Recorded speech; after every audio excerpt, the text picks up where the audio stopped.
Good morning.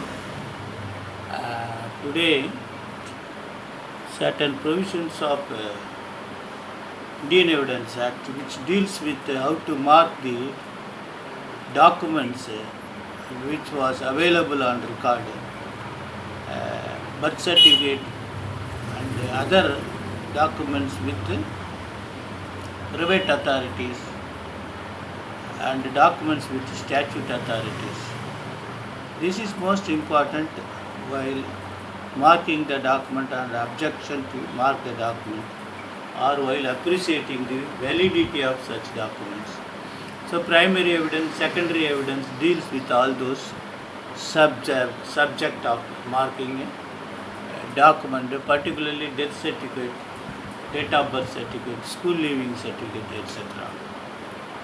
And this issue is being carried over to Supreme Court on intervention of the second appeal, interfering with the lower court judgment and degree, setting aside them and granted relief to the plaintiff, accepting the school leaving certificate, and that went to Supreme Court. So this is most important, and you must know this particular judgment if you are aspiring for judicial officers. This case pertaining to the plaintiff filed suit for partition and separate possession of 1/4 share of the property. His three brothers were defendant. Defendant 4 to 17, who subsequently purchased property from defendant 1 to 3.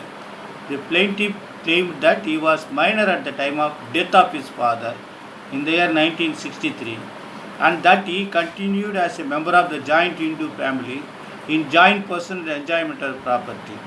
The plaintiff asserted that his signature were obtained on a few documents and that he was not aware of the documents of the contents of the same, nor did he execute any document thereof. This was that. So the entire case is rests on the age of the plaintiff at the time of the execution of the document. So two issues were framed: whether the plaintiff was a minor in 1963. Second one, whether the plaintiff separate from joint family and executed a release deed dated 15/6/1963. If so, is the valid and is the plaintiff entitled to a share. The contention was that the plaintiff not produced any official from the school to prove that certificate issued, school leaving certificate, exhibit P1, was from the record of the school, nor did he examine headmaster who issued the certificate. So that resulted the entire case. So I will read the relevant, because several judgments pertaining to these documents were referred in this present judgment. This is AR 2020, Supreme Court 1912, C. Doddanarayana Reddy versus G. Jayarama Reddy. Evidence of section 3574 were discussed. Several judgments Supreme Court were discussed. So you have to go through the entire case referred in this judgment so that you should understand which all are documents to be marked and accepted, which all are not documents should be accepted without even reference to any other supporting evidence. That will help you to understand the entirety of Evidence Act while marking the documents. See Nawab Sadiq Ali Khan versus Jai Kishori and others. This is AR 1928, Privy Council 158. Then they have said whether the transfer certificate is a public document or not, whether that could be accepted under section 35 of the Indian Evidence Act, has been discussed in Biratmal Singhvi versus Anand Purohit, AR 1988, SC 1796. Then several cases were discussed. Then public document in terms of section 74 of the Indian Evidence includes the documents forming records of official bodies or tribunals. So they have excluded the school certificate. They say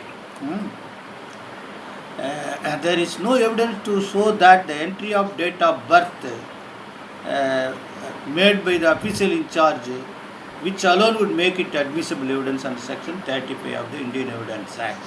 So they are held in such a nature. Then see Madan Mohan Singh case was discussed with section 35 of the Indian Evidence Act and 70 of the Indian Evidence Act. Then you see for determining age of person, best evidence is parents if it is supported by unimpeachable documents. The age depicted in the school certificate may be believed. Then they say a contemporaneous document like date of birth, register of municipal corporation, government hospital, nursing home, if is there, the entry in the school has to be discarded. This is what Bridge Mohan Singh versus Priyabrat Narayana 1965 SC 282 and several other judgments were also They say section 32(5) or section 50, 51, 59, 60, 61, which under Evidence Act, that unless and until authenticity of the document is proved, it may not be accepted. Therefore, by examining a person having special knowledge about date of certificate, date mentioned therein should be proved. Several judgments were discussed up to 2005 SC 19 to SC 2005 SC 1868. Then again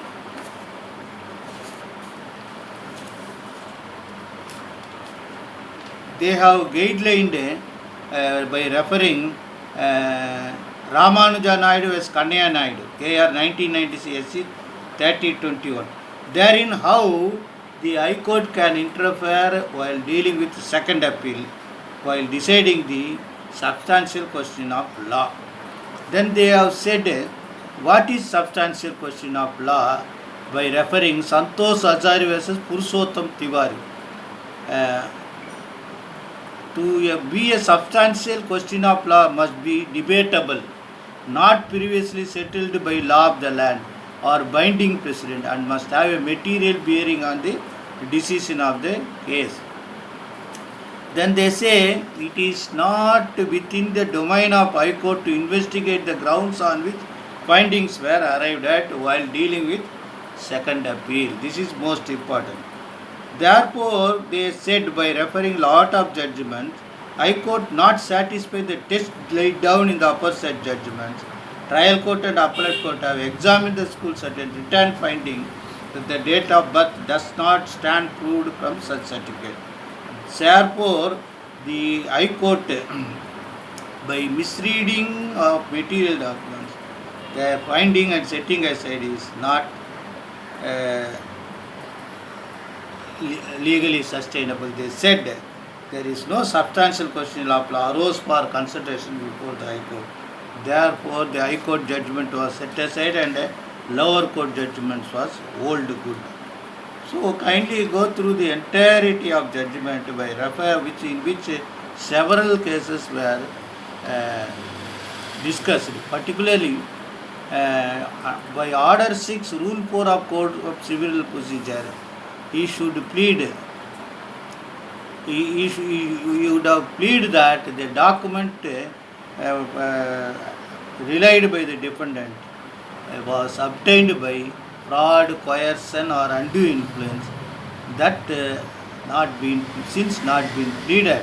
Order 4, Rule 4 CPC should be gone into deeply, so that, and he did not deny that he has accepted the consideration paid 5,000 in the year 1963. Therefore, the entire judgment went against the plaintiff, who wanted a share in the property by process of civil litigation but could not succeed. Therefore, be equipped with to defend your case or to get justice for your client. Best wishes. Good morning.